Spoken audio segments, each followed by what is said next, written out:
The Ace of Wands in Joe Bandel's Oak Tarot of Love and Romance depicts a single golden wand bursting with light between a man and a woman meeting for the very first time, a startling image that captures the exact psychological phenomenon we call love at first sight.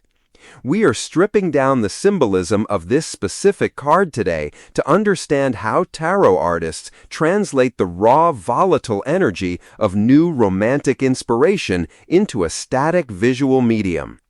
Bandel's deck frames the entire tarot journey through the lens of relationships, and this ace serves as the spark that ignites the entire narrative.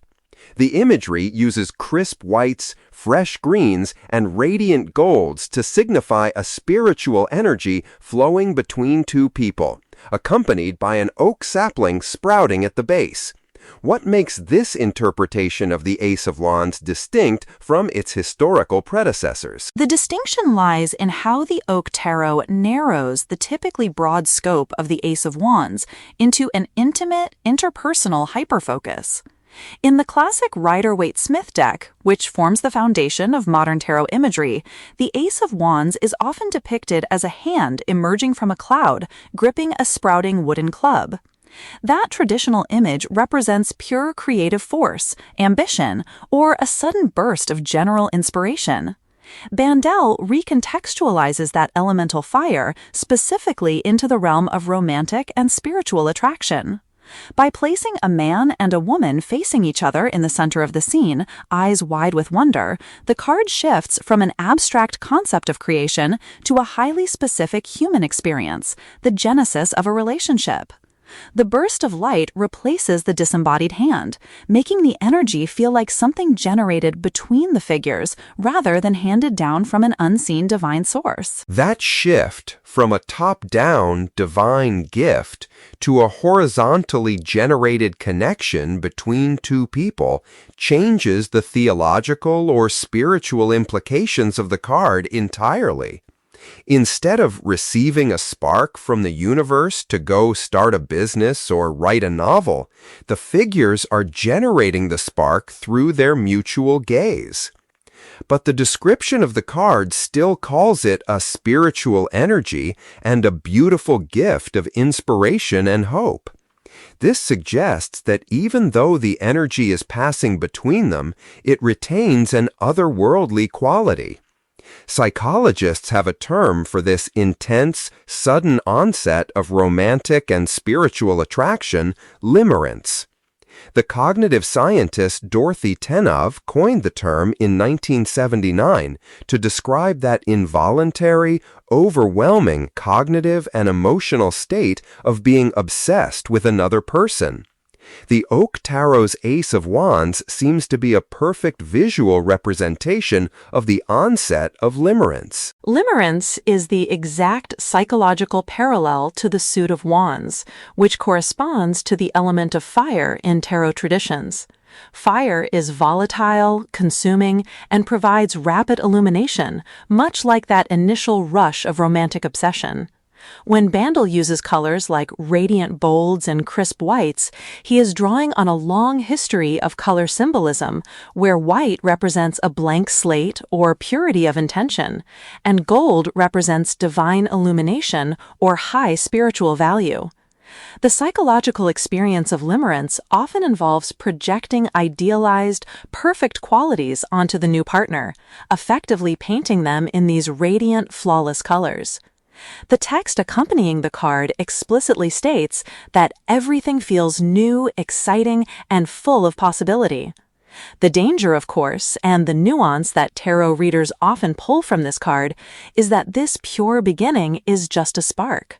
A spark can start a warming hearth fire, or it can burn the house down, or it can simply fizzle out if it is not given fuel. That brings us to the most grounding element in the card's imagery, the strong young oak sapling beginning to sprout at the base of the wand.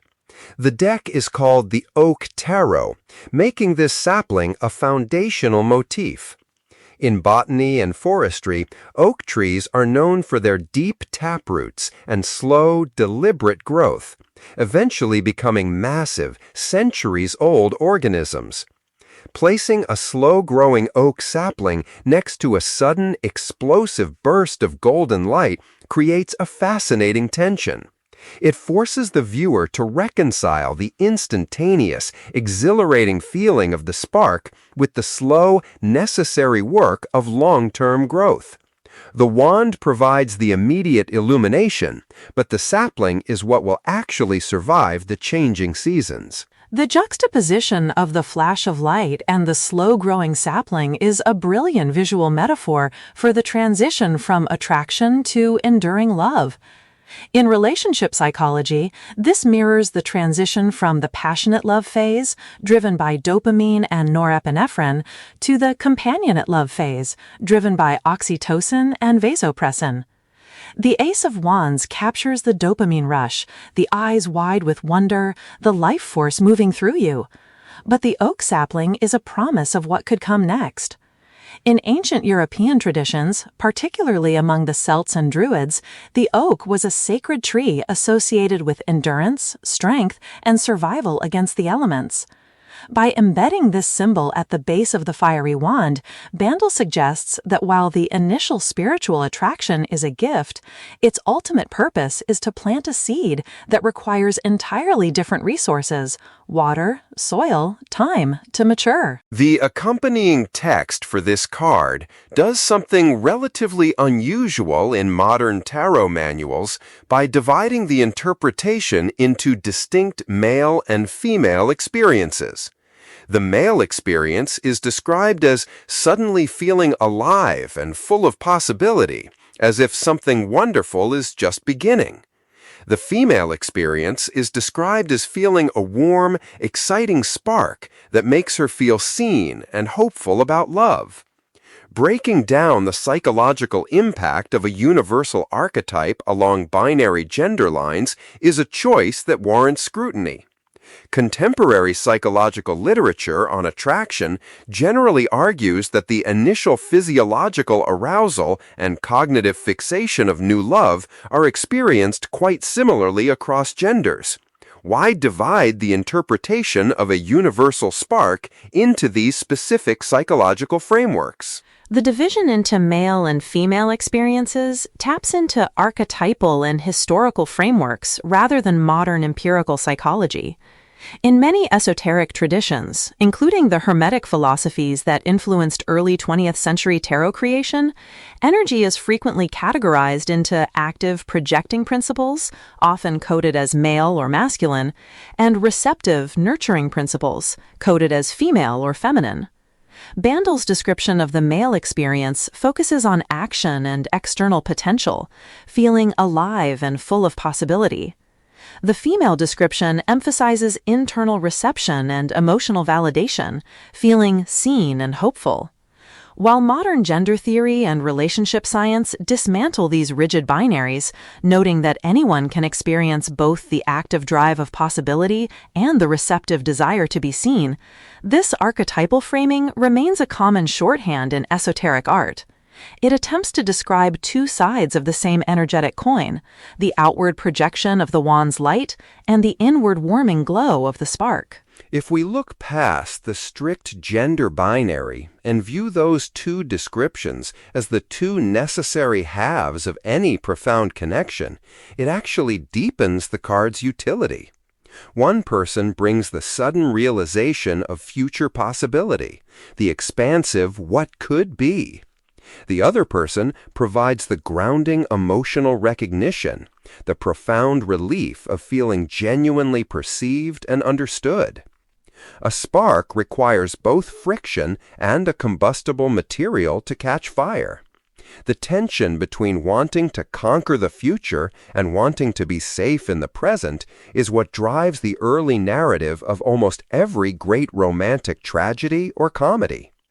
The Ace of Wands, in this context, is the moment before the narrative gets complicated by reality. It is the pure, unadulterated potential. That concept of unadulterated potential is crucial because the Ace of Wands does not promise a happy ending, it only promises a beginning. In the narrative structure of the tarot, the aces are the seeds of the suits. They contain the concentrated essence of their element, but they lack the structure and lived experience found in the numbered cards that follow. If we follow the suit of wands in a traditional deck from the ace through to the 10, the journey moves from this initial burst of inspiration to facing competition, enduring struggles, and eventually carrying a heavy burden of responsibilities. The figures in the Oak Tarot's Ace of Wands are wearing simple clothing that glows with spiritual energy, representing a state of innocence. They have not yet encountered the inevitable misunderstandings, external pressures, or simple mundanities that test a relationship. The card captures a fleeting, pristine state of being. The simplicity of their clothing is an important detail. In art history, stripping figures of complex, era-specific fashion often serves to universalize the subject. If they were dressed in intricate Victorian garb or modern streetwear, the card would anchor itself in a specific cultural moment.